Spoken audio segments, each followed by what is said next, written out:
Okay, good evening. Shall we start? If you can hear me, please give me some response. Okay, thank you very much.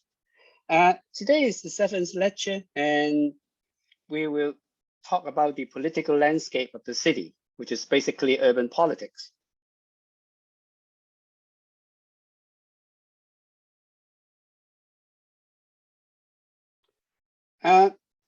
Most of the the literature, the academic literature on urban politics based on Western liberal democracy. So there is also a starting point in describing the political landscape of the city. So basically it's how power is being held and how decision is being made in the city. But we need to understand some of the very basic background of the Western liberal democracy, because most of those countries, they practice something what we call representative democracy. For those who are not that familiar with those concepts, let me spend a minute on that, because that is the election of representative to the city council. So we are not talking about the national legislature. We're just talking about how decisions are made in cities. So in most of those Western countries, they have a city government which is elected by the citizen within the city. And sometimes the unit of the city or the administrative boundary of the city can be big or can be small. But most of the cases in some English-speaking country, they tend to be of very small government. So that for instance, even if we talk about Los Angeles is not so-called a very big city if the administrative boundary is concerned. Take for example, Hollywood, we usually associate with Los Angeles, but itself is a city. And also take into the example of Canada, Toronto. Toronto is a big city, but the city of Toronto, in fact, is not so big. So that's the city of Vancouver. So in fact, the core of what we call the Vancouver city or the Toronto city is just one district of that so-called what we call the Greater Toronto's metropolitans. So usually it's very, very small. And so for some cities, they have some coordinating mechanism, have coordination among those so-called smaller city councils or governments that would allow them to have a more comprehensive planning or administrative coordination of all those public services and activity within the so-called bigger metropolitan. But that is something what we call a representative democracy. You elect the councillor, and the councillor will make the decision on the behalf of you. And for most, if not all, of those city or the mayor are directly elected by the citizens. And that's also what we call local democracy, because the system between the central government and the local government is complicated and is different between different cities. But if we take into the consideration of, for instance, either the UK or United States, usually the national government will have some areas they can have some power over. Take for example, in the UK government, social security is the responsibility of the central government. But education, housing, and public services, they are the responsibility of the city government. So in fact, the city government will enjoy a lot of autonomy in those countries. But of course, there are some exceptions. For instance, in France, the central government have more power over local city government. But in the UK or in the United States of America, even in Taiwan, for instance, those local government, they have a lot of power. So unless the power is being stated in law or otherwise, what we call the residual power will belong to the local government. It's so what they call the local democracy. So in fact, the relation is unlike in China or in some other more authoritarian or central states. The central government have no power over the local government in many areas. So that is also being strengthened, in fact, in recent years because of the so-called promotion of what we call localism. So the power are being returned to local people, they make their local decision. So that also happened within some cities in which some district or local neighborhoods, they are being devolved of some power to make decision about their own services provision or some of the even the design. But another background that we need to note is the democracy is only the institution for decision making and also for control of the government. What we mean the government is the administrator of the city council, for instance, of the city government, the mayor, and also his or her cabinet or his or her team. So, but these are what we call the elected officials. But within the local government, or in many countries, even within the central government, there is a brigade of what we call permanent civil servants who belong to the city, but who would not be affected by the change of office of those elected officials. And there is a theory, which later on we will elaborate, that in fact, the cities or even the country are run by these managers, the city managers. And that is something what we call managerialism. So in this lecture, I'll try to first introduce some very basic organization of power within the city. So these are the more so conventional perspectives in looking at how distribution and organization within cities. But later on, started from the 60s and 70s, there is a gradual change in cities in those so-called Western democratic so-called countries, that we have a new perspective in looking at how power is being exercised and the government is being run. So the concept of governance increasingly replace the concept of government in those exercise of power. We will touch on it briefly and see whether I'm able to explain it clearly.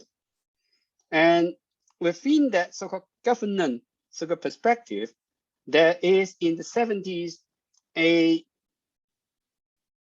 new perspective looking at how a city is run. So it's neither run by the elected official nor from those so-called permanent civil servant of city managers. In fact, there is a new combination of interest group within the city that run the city, that a concept what we call the urban regime. And more or less developed at the same time, and very close to the conception of urban regime is another conception what we call urban growth machine, which explain more or less the same thing, but they have a different focus on how a city is run and how those mechanisms of running the city is heading towards. So let me first briefly explain the more conventional theories or perspectives in looking at how local politics is being exercised, how power is being held in cities, and how decisions are being made. The first is, of course,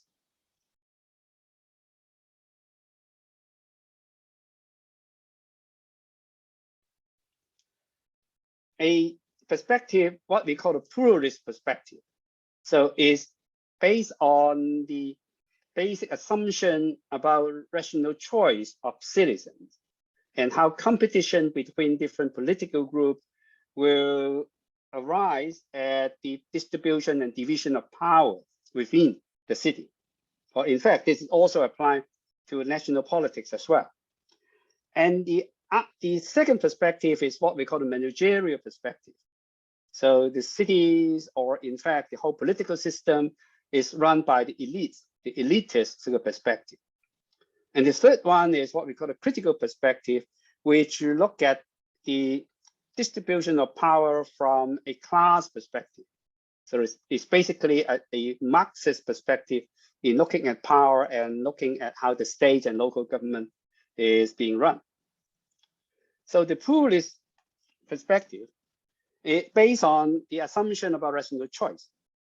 So in fact, the political system of liberal democracy are being run by competition between different interest groups or the political fractions, in which the individuals who make the choice through voting, regular elections, with some kind of rational mind at hand.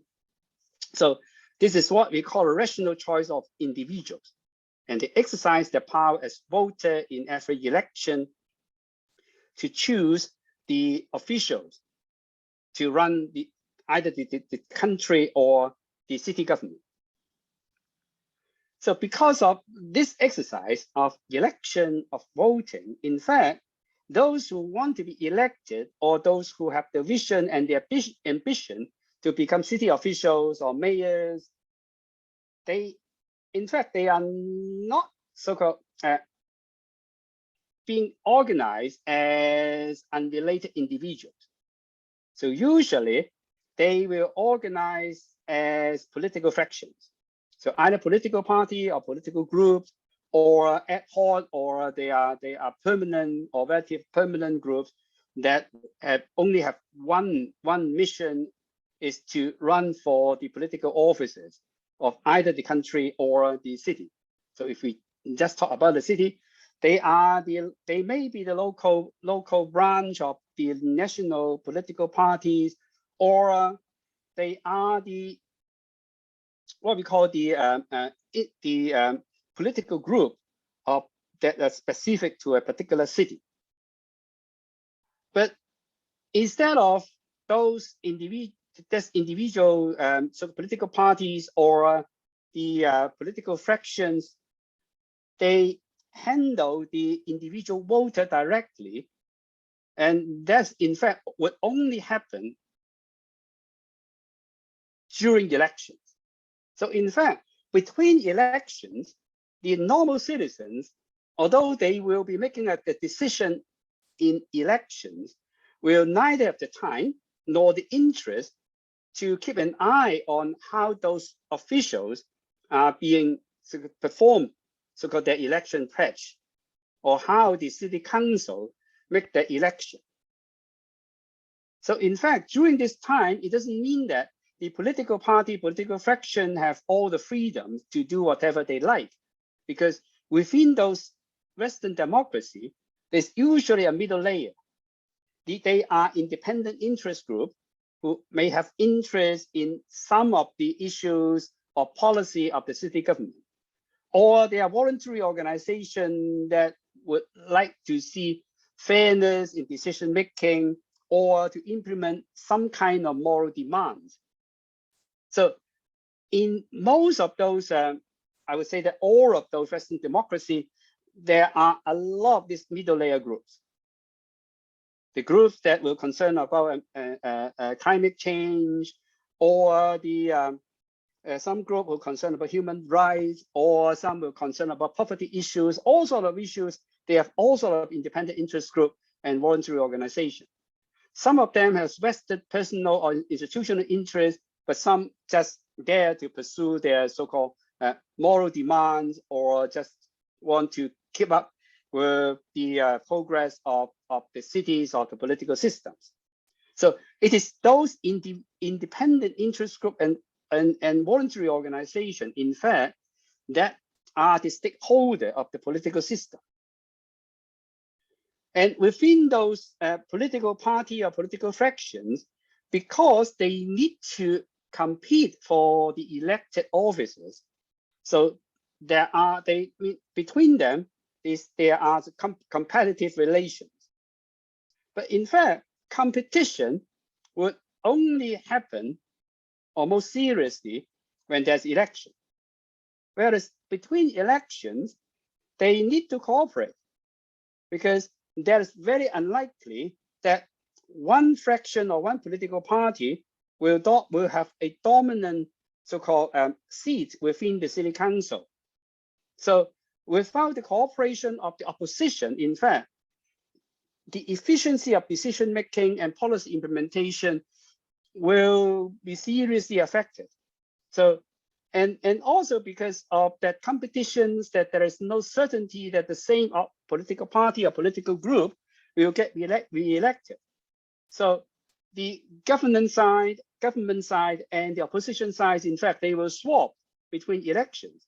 So that's why they need to make a cooperation in order to make the system running.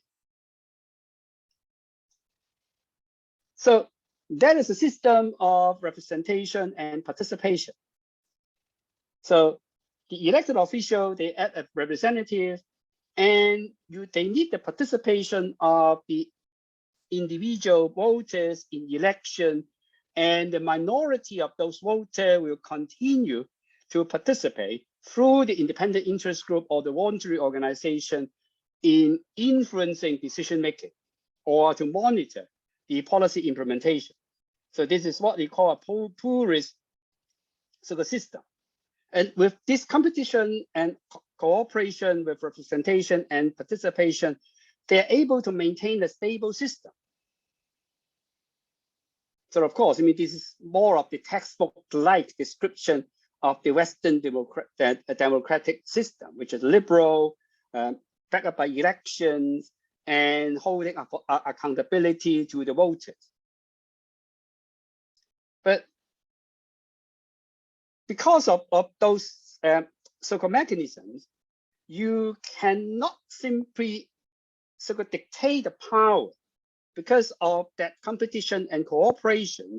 In fact, in terms of cooperation, you need to use persuasion, either to persuade those parties who are in power to make some decision in the favor of the opposition, or on the other hand, those who hold the power, the government side, they need cooperation of the opposition in order to make a smooth implementation of the policy they make. So they use it by persuasion. So because of that, it will maintain a very stable political system. But in fact, those textbook-like systems are described by so-called other scholars as just a myth, or at least is an oversimplification.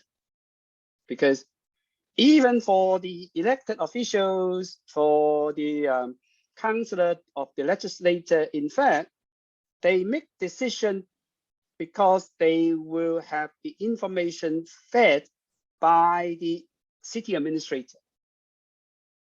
And also, even within the political party or fraction, that the competition within the political party or fraction is not that fair.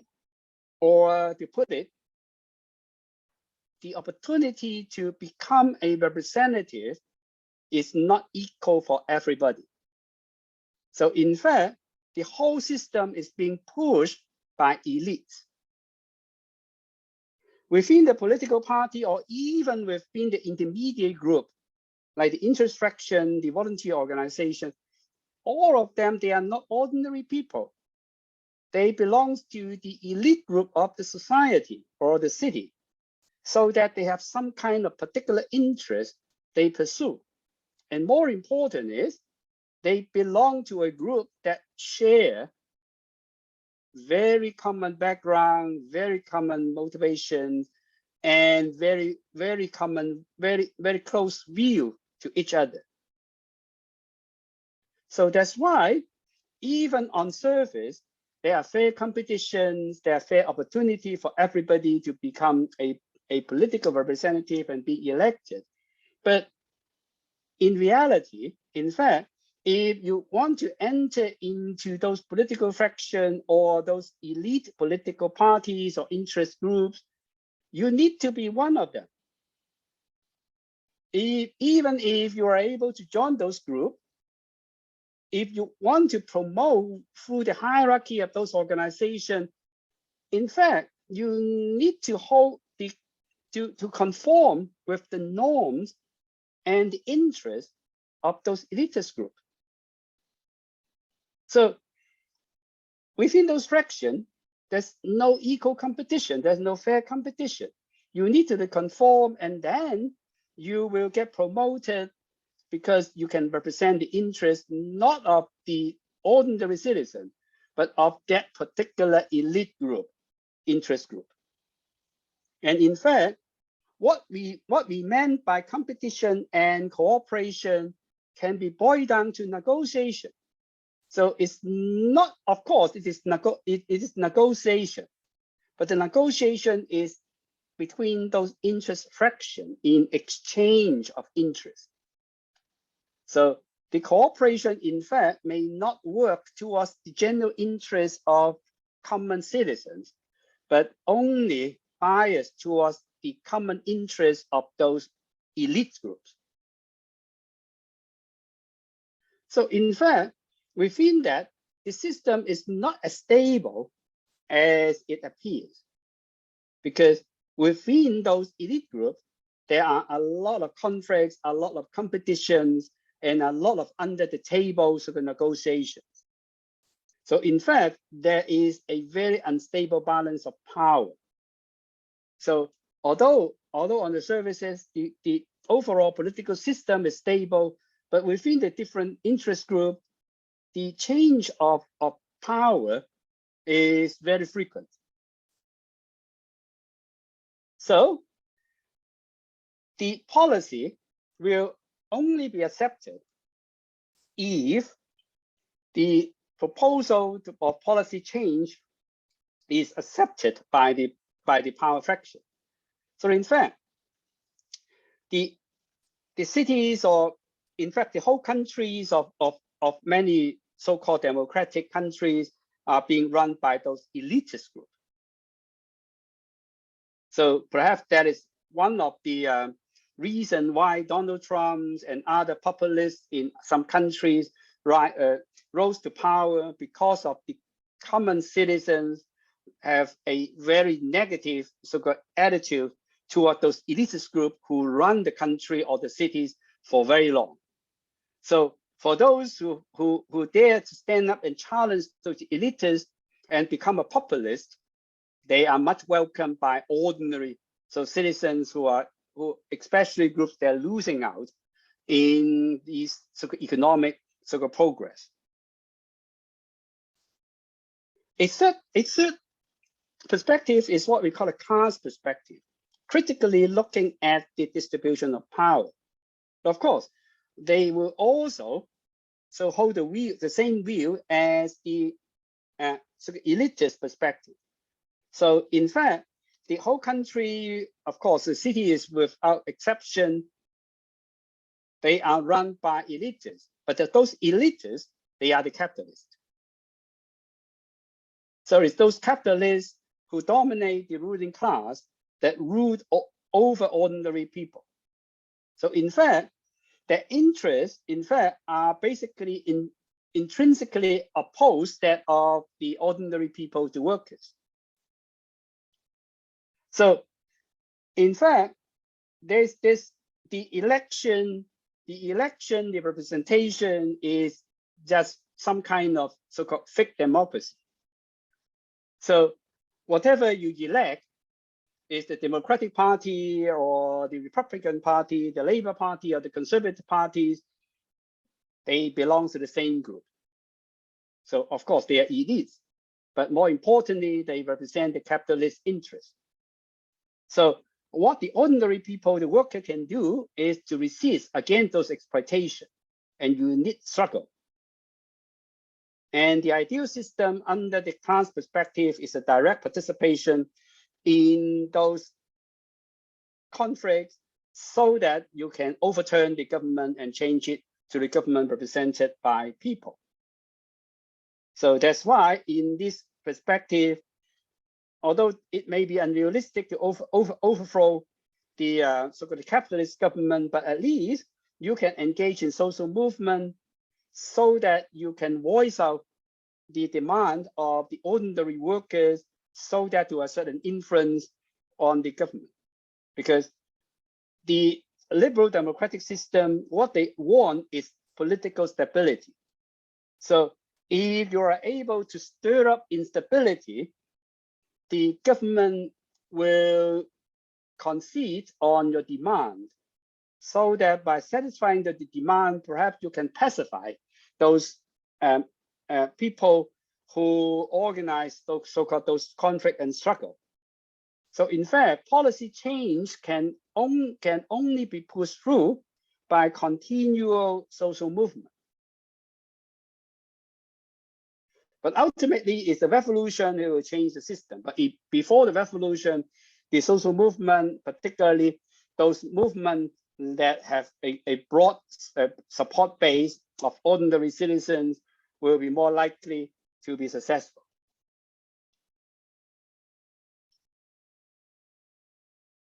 But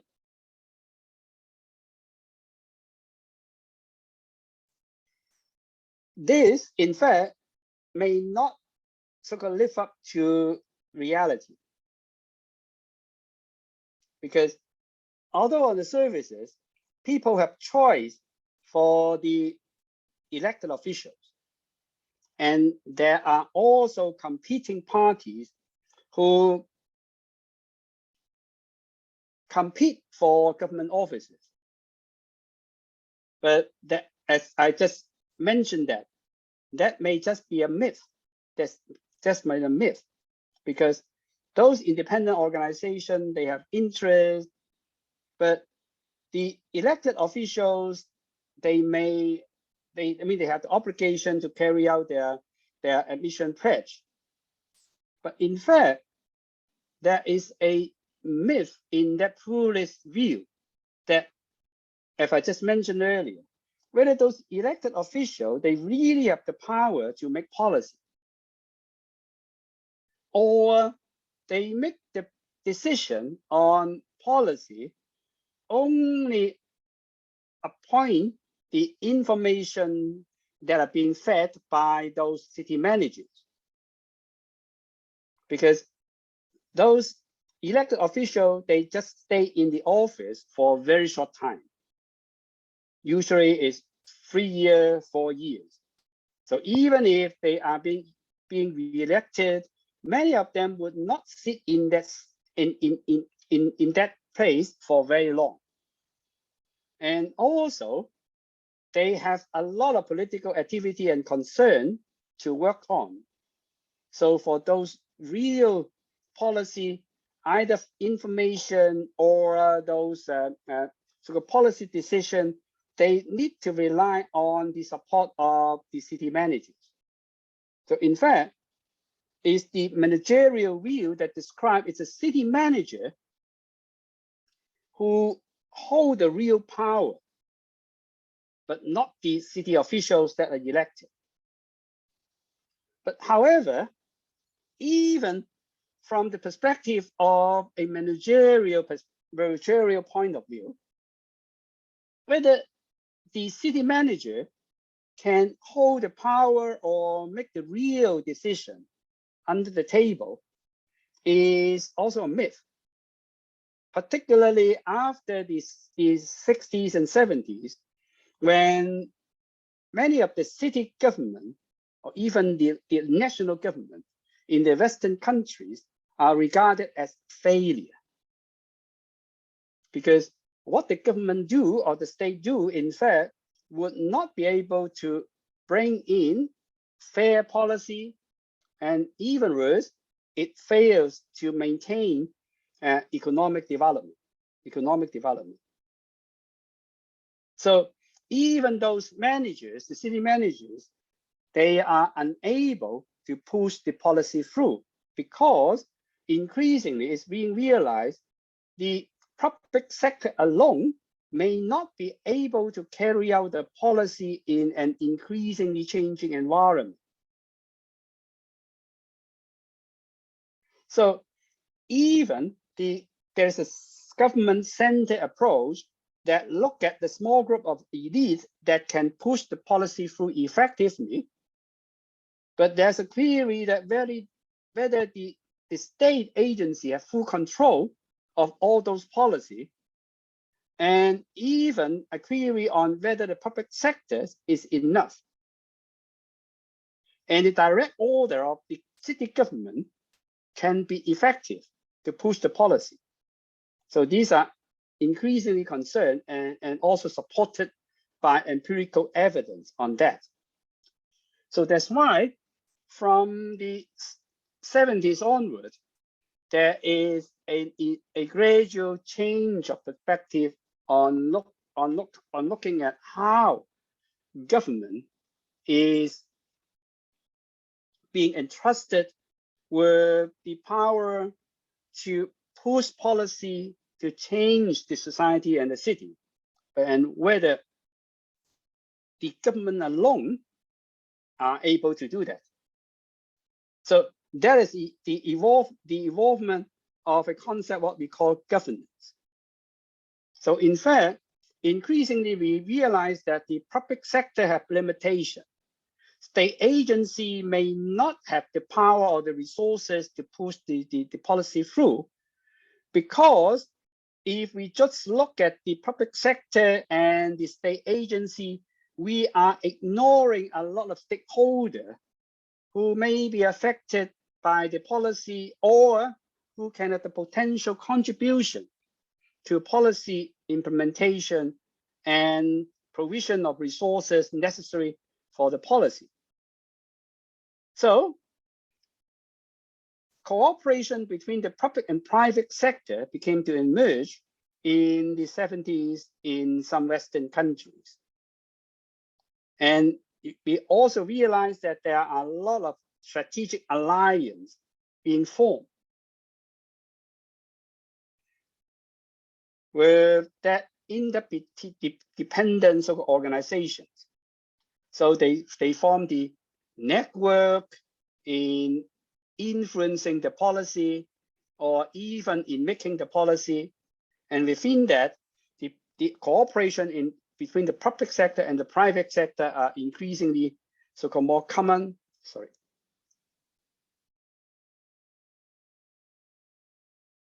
And they influence each other. Particularly when the political and social environment, economic environment has undergone very rapid change after the 70s, triggered by the oil crisis and also the collapse of some of the industrial sectors in some advanced industrial countries that will sort of create a lot of social turmoil. So public and private partnership has become not just a trendy terms, but in realities in pushing so-called policy. So instead of talking just the government pushing policy, making decision, a lot of mentionings have been put on what we call the governing mechanism. How the public and private sector will cooperate to locate for resources and to take into account of those stakeholders and forming cooperative network in order to push through the government, particularly on the reforms. So there are a lot of steering and coordinating committees being formed in many cities, particular cities who want to push progressive policy either in social issues or in economic so-called development. And increasingly, it's realized that the societies have to engage in discussing what are the collective objectives of those policies, but not only the policy agenda of government. And a lot of NGOs and a lot of other organizations are being involved. So these are the changes that happened starting from the 70s. But these descriptions, in fact, is just like the what we call the purist sort of perspective. So in fact, you can see that as an extension of the purist perspective, trying to change the sort of negative image of purist politics, because purist politics at some points have been equated with inefficiency. So the competing factions, They just quarrel with each other, but are unable to solicit the resources necessary to push the reform. Or they have ideas, but those ideas, although they are new, but they do not represent the interest of the ordinary people. So that's what happened in the 70s and the 80s. So the governance, so-called perspective as putting forward, in fact, is to modify those perspectives and trying to so-called revise the pluralist perspective in order to push through a pluralist political system. So the pluralist political system have changed its focus from purely on election and on the constitutional organization of the representative democracy. They changed the policy implementation and decision making that involve a wider spectrum of the society and the city. So these are more positive. But in fact, within that sort of governance sort of perspective, there is some kind of new perspective being raised that will so-called push sort of this governance perspective from a pluralist point of view more towards the managerial point of view. Because even if we extend the pluralist sort of perspective in looking at how city is ruled by government, but not government, it may not change the underlying composition of those power holders. It's only that we need to have a new, fresh look at how those elites reorganize to continue the influence. So it's under this context that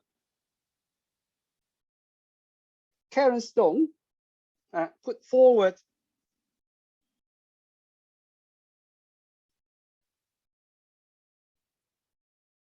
the concept of the thesis of urban regime. So you may say that the urban regimes will build up on the development of governance. But instead of looking at that governance, the cooperation between the public and the private sector is something positive and beneficial to the cities. It casts doubt. And in fact, it integrates part of the perspective from the elitist sort of perspective.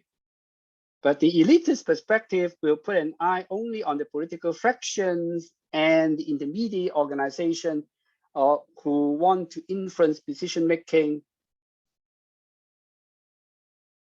The urban regimes will focus on some under the table, not at all transparent organization of stakeholders which organize to influence decision-making of the city. So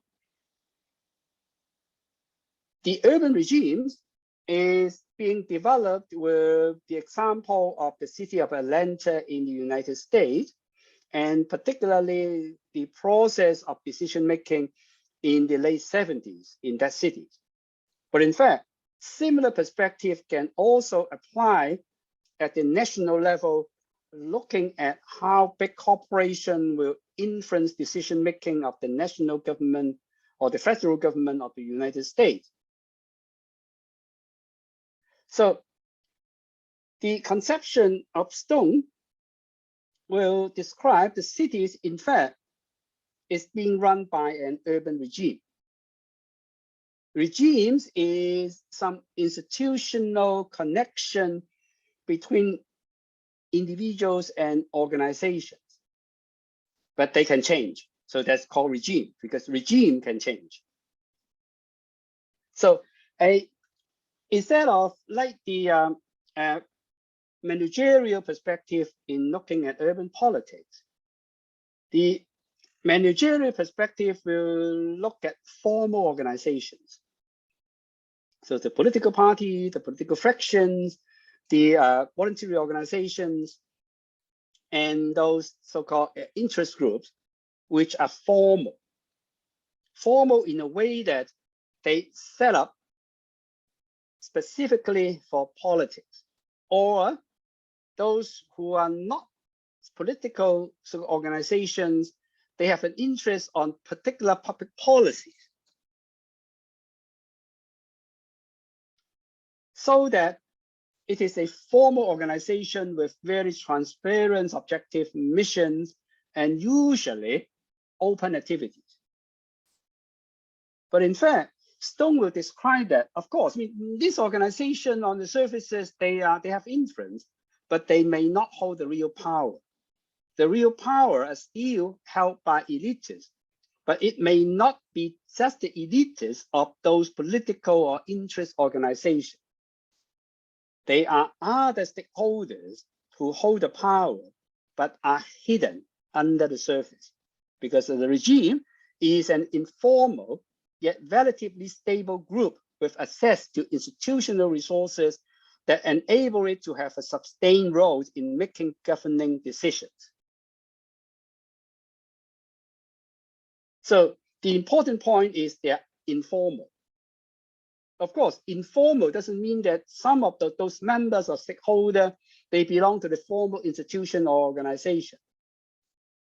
But there are other, perhaps even more important decision makers who are behind the scene that doesn't belong to the formal organization. They're informal, but they have a very, very big influence on the decision making. And more important is, they are able to access institutional resources to influence those decisions. So, in fact, these are what they call the governing coalitions, a set of actors who come together to make governing decisions. So, of course, one important component of those governing coalitions are inevitably the government, the administration. Either they're elected or they are the city managers. Governing administrator can be the most powerful one, at least on the surfaces.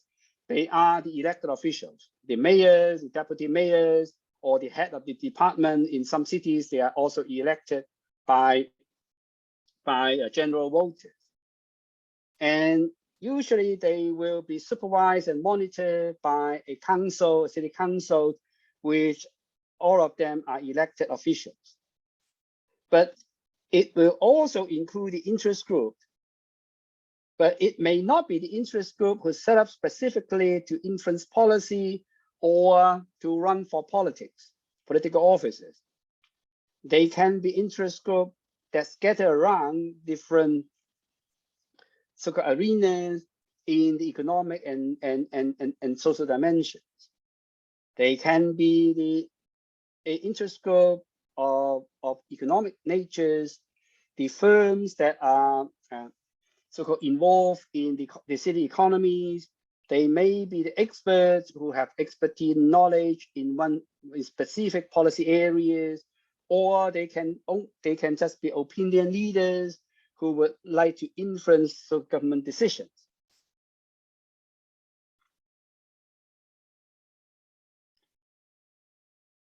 But these are the so-called formation, and in fact, because they are informal. They're informal. There's no constitution. There is not a very unique organization on that. It is just a relatively small but close coalition. But in order to govern effectively, in fact, they need the agenda. They need a governing coalition. And also they need the resources brought by the coalition. Of course, those resources, they have to be institutional. For instance, the government officials, the elected officials, they have the power to utilize public resources to support decision-making, or they can be the interest groups that have access to some private fundings to lobby for the decision-making. And they also need a scheme of cooperation.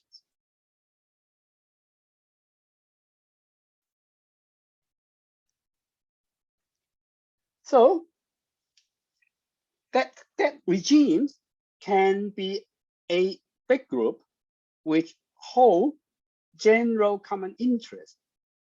But also within that, there has to be an inner circle that they have closer connection, more frequent contact, and also having the mechanism to make some important decision.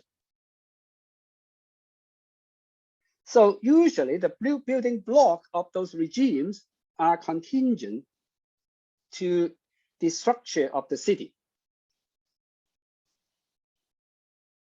So they are linked by interest, incentives, and create incentive and opportunity. And usually within that group, the decisions are being made by consultations, but they usually seldom by force. In fact, because they are all connected by common interest, so very often they can make the decision very quickly. But this only confined to the inner circle. But outside the inner circle, there can be other sort of stakeholder. And because that inner circle will create some spillover effects. I'll try to make some more concrete example after we describe the urban growth machine. So the coalition are relatively stable, although they keep on restructuring. And keep on restructuring for one reason, because of the regular change of the elected officials. Because every 4 years, 6 years, some official may have changed. So that composition of change, but they are also relatively stable as long as the institutional structure of the cities is being held so stable. Of course, I mean, there are some critique on these so-called urban regimes. One critique is because the urban regimes, they are contingent to the local structure of the city or the local composition of the city. So it is what we call a localist sort of perspective. A localist perspective may hamper the generalizability of these theories, because if every city is different, how can you describe how the composition of the regime formation, or the regime evolvement? So if every city needs some specific explanation, then the power of explanation of that theories will be limited. And also, it is what is being criticized as an empiricist, because it is being built up by collecting empirical data from a small number of cities in the United States, particularly on the city of Atlanta. So what are the underlying theoretical foundation of the theories? That's not that clear. And also how the change of socioeconomic factors will change the regime structure is not fully described in that regime theory. A related, in fact, theoretical perspective that describe more or less the same things is what we call the urban growth machine, which is developed in the 70s by Moloch. Because instead of focusing on the composition of the decision-making or the real power holders, Moloch will describe or ask the question of what is the city government for? Because the pluralist, the managerial perspective will look at urban politics as some kind of symbolic politics. So they run for public offices because they want to participate in the decision making. So, but what is the motivation of the decision making? What's the motivation of those who are involved in running public offices? What do they want? So the urban growth machine will describe those real things in politics. Because those coalitions, very similar to what Dong have described as urban regimes, are in fact, they are the growth coalitions. Of course, this perspective is very familiar for many of you who are familiar with the Chinese local politics. So although in China, there's no real election, and the city leaders, they are not being elected by ordinary citizens, but in fact, those city leaders, the government officials, they are forming the urban regimes, so as to say, although we haven't sort of fit in very good with that urban regimes sort of components, but in fact, they form urban regimes because they will have the common interest with those who want to push for economic development. So this is a national policy, but implementation is more or less in the local level. So every local government, the city government, the prefecture government, or even the township government, what they would like to look for is for economic growth. So are there growth coalition? So any combination of stakeholders that will have the potential to push forward economic development as quick as possible are the best candidates for those quote unquote urban regimes. So this is what we call the growth coalition. Within the growth coalitions, in fact, there are a number of very apparent candidates. But of course, they are the local business interests, particularly those interests that have a focus on land. So the developer, the realtor, the financial sectors who support real estate development, they will be the apparent sort of stakeholder within that system, because very close to the system in China. In fact, most local government, they will benefit from local tax. And the quickest way to collect tax is through tax related to land. Although in the United States, it's not about the land sale, because all lands are being owned by private individuals or organizations. But real estates will attract development.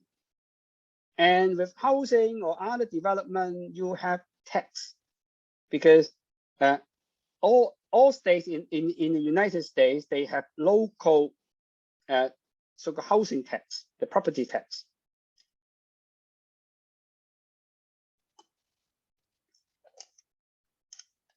And of course, those who cannot miss out in that growth coalition are the local politicians, because they are the one, at least, who make the decision or who ratify those decisions in a formal so-called institutional so-called process. So they are the local political elites who can run political offices and make the decision, although the real decision may not be made by them, but by those local business interests behind them. And they will also need to mobilize those supporters to show support of those policy favorable to that coalition, or more importantly, to mobilize political support in elections, so that the politicians that are part of those growth coalitions can get elected or re-elected in the council, so that they can put up the last step of those sort of formal decision making. But the growth coalition can be quite big, because any organization, individuals who benefit from those economic growth would benefit from that coalition. Of course, somebody that cannot be missed out are the politicians and also the local business, because they are the direct beneficiary of those policies. But organized labor would also benefit, because with economic development, there will be new job opportunity, or there will be a possibility of increasing wages. Local media also benefits, because for housing and real estate development, you need advertisement, and advertisement will benefit the local media. And the university, some of them may also benefit, because university may have a lot of land, or because of that development economic activity, they may attract new students. And utility company, of course, with more development, they can expand their business. And even museum and theaters, the cultural industries, they may benefit, because it will attract some more audience to that. But of course, these have limitations. The most limitation is the contextual and empirical foundation of this local growth machine, because it's basically on a North American example. Because local government in North America, they have the tax raising power. So even a very small city, they can raise tax of their own. So the tax will stay in that city instead of being shared among others, because that may not be a system in in Europe or in China, because tax raised in a particular location will be channeled to the central government for redistribution. And local government in the United States are relatively autonomous. They can make decisions. And also they are more dependent on the private sector. And at the same time, the influence of political party is much weaker than in European countries. And until recently, there's no political anti-growth coalition. But the variation in other countries will make the application of this growth machine theory is a little bit difficult, particularly when it is being moved to Europe. Because in Europe, the political party influence are much bigger in local level, and also in many European countries, you have the anti-growth coalition, so that the two coalitions may in competition head-to-head with each other. But perhaps these urban regimes and the growth machine thesis, in fact, can be transported to China or some Asian countries, because it fits very well with the political reality. Whereas in Hong Kong, as far as I know, there's nobody have done any serious research in applying the urban regime or the growth machine theories on the urban politics of Hong Kong. But at least it feeds, at least initially, with those urban regimes and growth machine theory, because there are some common, some very important institutional characteristics that make the urban growth machines and the urban regime theories fit the Hong Kong situation. First, all land in Hong Kong are owned by the government. So the government can contribute to that urban growth machine or the urban regime with land. And how to allocate land, of course, we have a system that appears to be transparent and fair. But as I mentioned in the second lecture on the contextual backgrounds, land in Hong Kong are not necessarily being distributed through fair options. You can have other choice. And that's even more apparent in many cities in China, because even China also have the similar system in Hong Kong in so-called open option for land, but the overwhelming majority of land are not distributed through option, but through other means. So that will make the opportunity for the local government to push the interest of land to members of their coalition. So one characteristic is the government supply of land, and supporting this argument of urban regime and coalition is the land revenue being very important source of income. It's an important source of income in Hong Kong for decades. So in the heydays, in the 80s and early 90s, in fact, land-related revenue constitute 1/3 of all those sort of public revenue of the Hong Kong government. And even now, it's close to 20%. So you have a very, very big incentive to form this coalition and urban regimes. Whereas in China, at some point, the reliance on land revenues is even more heavier than that of Hong Kong. But of course, the recent change in the distribution of land revenues may change that. But because those policies are new, so we are not quite sure about its implementation and the so-called the real impact. And more important, in Hong Kong, there is a serious issues of monopoly or oligarchy of housing supply by the big developers. We have 4 to 6 big developers who develop the bulk majority of new housing. So those smaller developers, they can only do redevelopment of very small scale housing, whereas large scale supply housing are all being dominated by a few big developers. And more important is, before 2021, the composition of our legislature, that is decision makers in government, are dominated by property or real estate related sort of interests. So these are what we call the functional constituency before the 1921, because of the new constitutional arrangement of the Legislative Council is quite new, so we don't have the time to analyze that because the election only finished a month ago. But that is what will happen in 2021. And we are not quite sure about the new composition because we are waiting for somebody to do the more rigorous analysis. But as long as the old composition is concerned, in fact, we have a lot of legislators who are elected from functional constituency who are related to real estate power.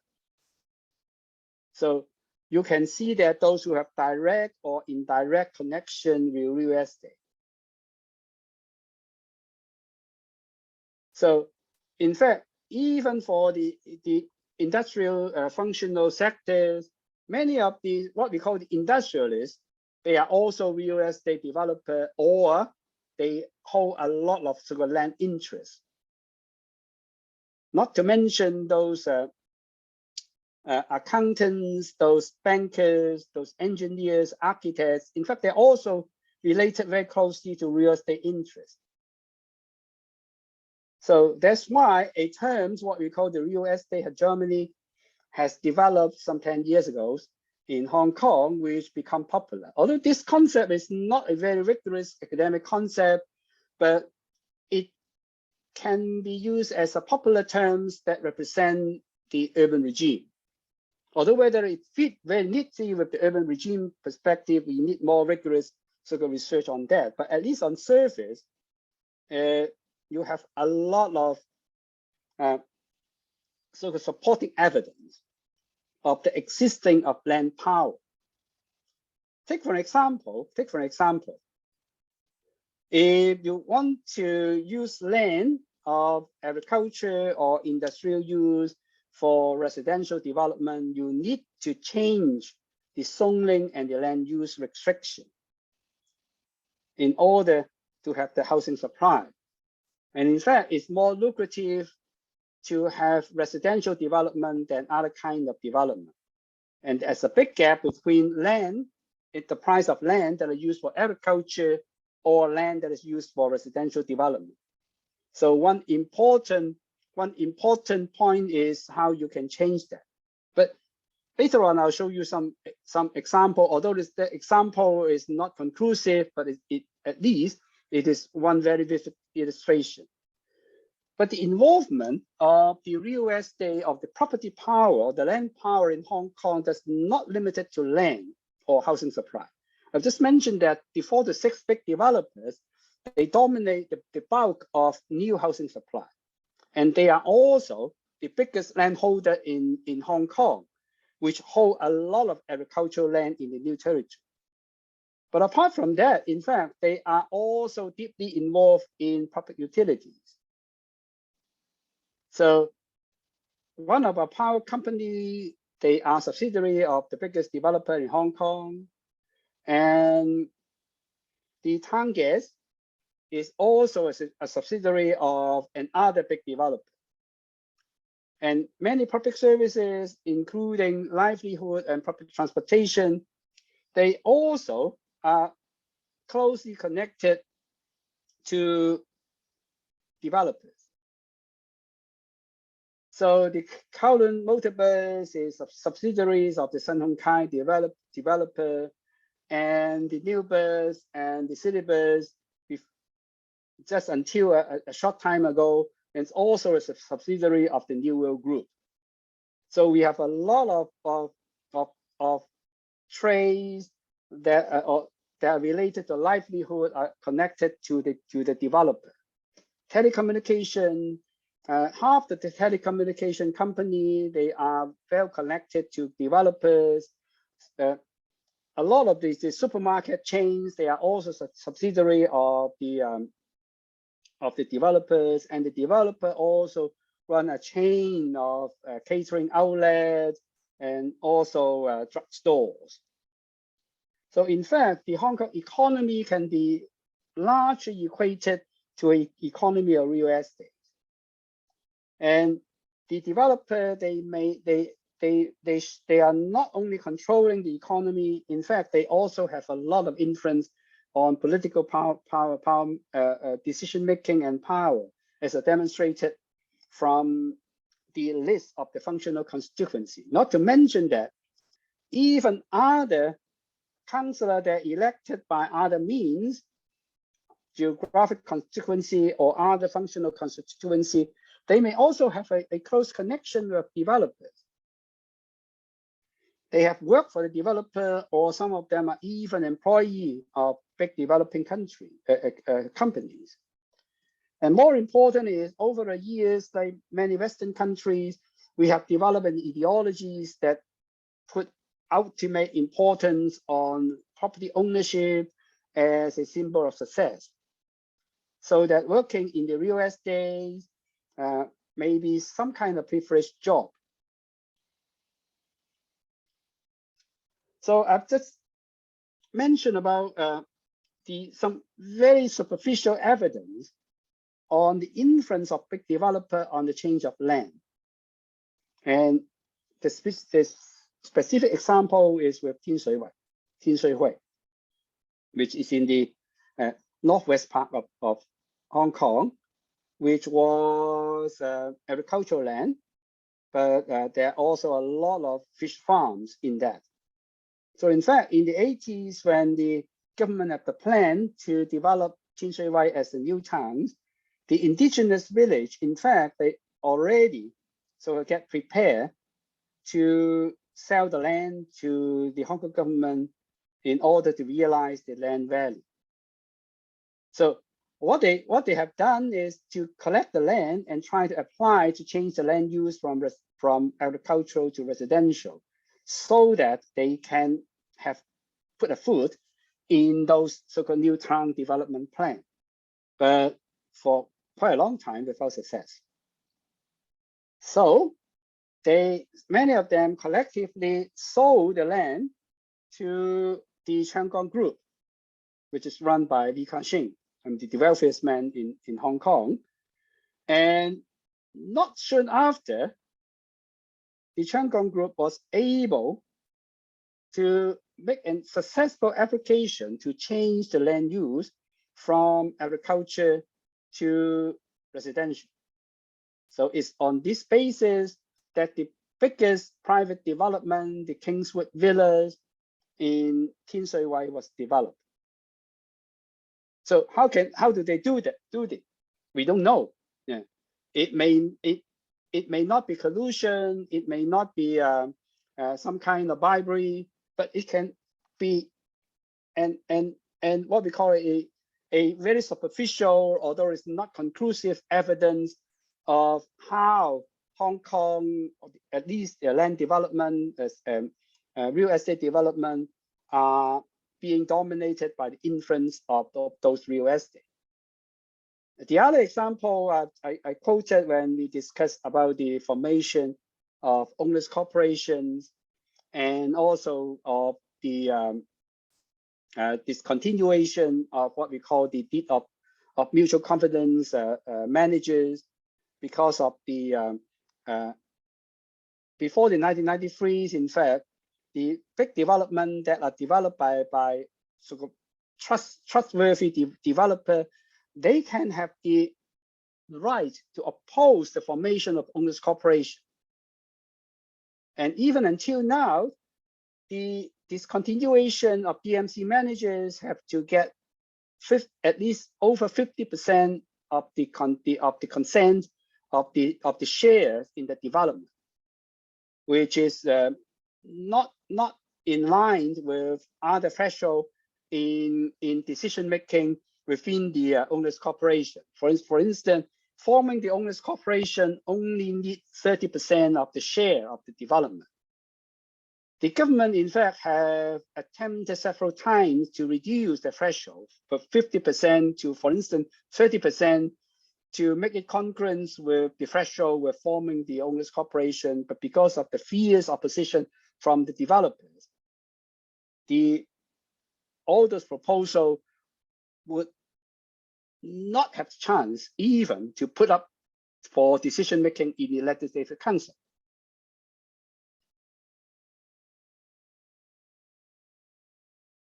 And the other example is a recent example about the development of public housing in Yuen Long, in a place what we call Hangzhou.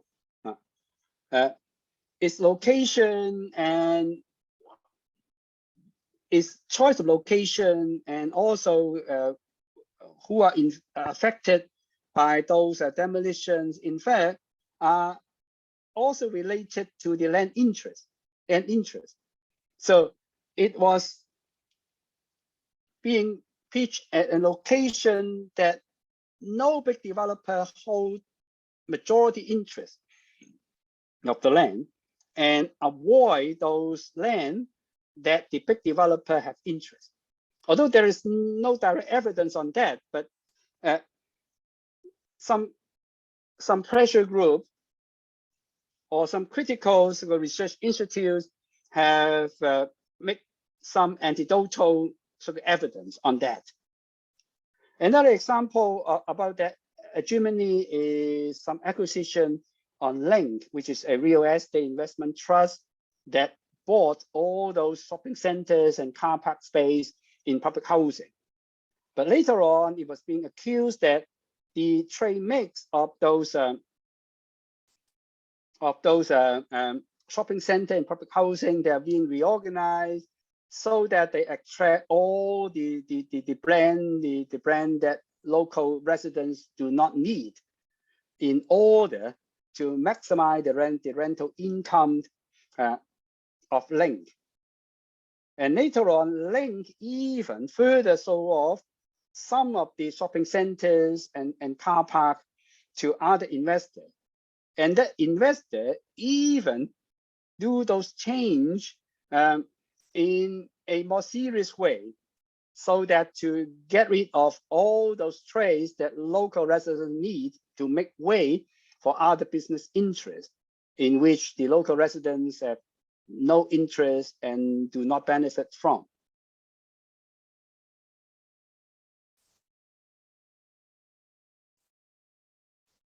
So in fact, we will look at the urban regimes as part of the city governance system or mechanism.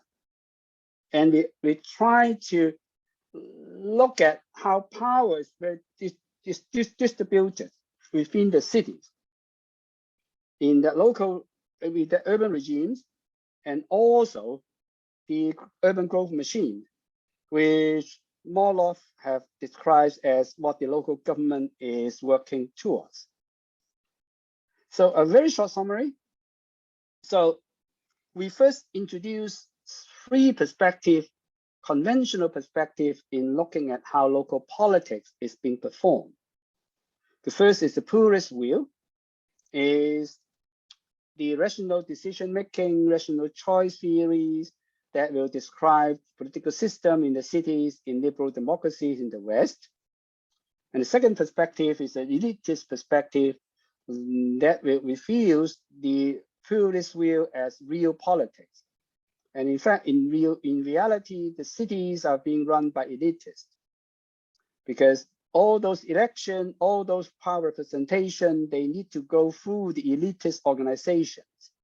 And the elitist organization, regardless of the division of organization, in fact, they represent only the elitist interests, but not interests of the common people. But of course, there is another more critical perspective of Marxists that looking at class society, in which the divisions, in fact, is between those power holders, the capitalists, and those who are being ruled over, the ordinary workers. So there is no sharing of power. So the workers or the ordinary citizens, what they can do to insert the influence is the whole social movement in order to create instability, so that the power holder, the capitalists, would like to concede part of their interest to these ordinary workers.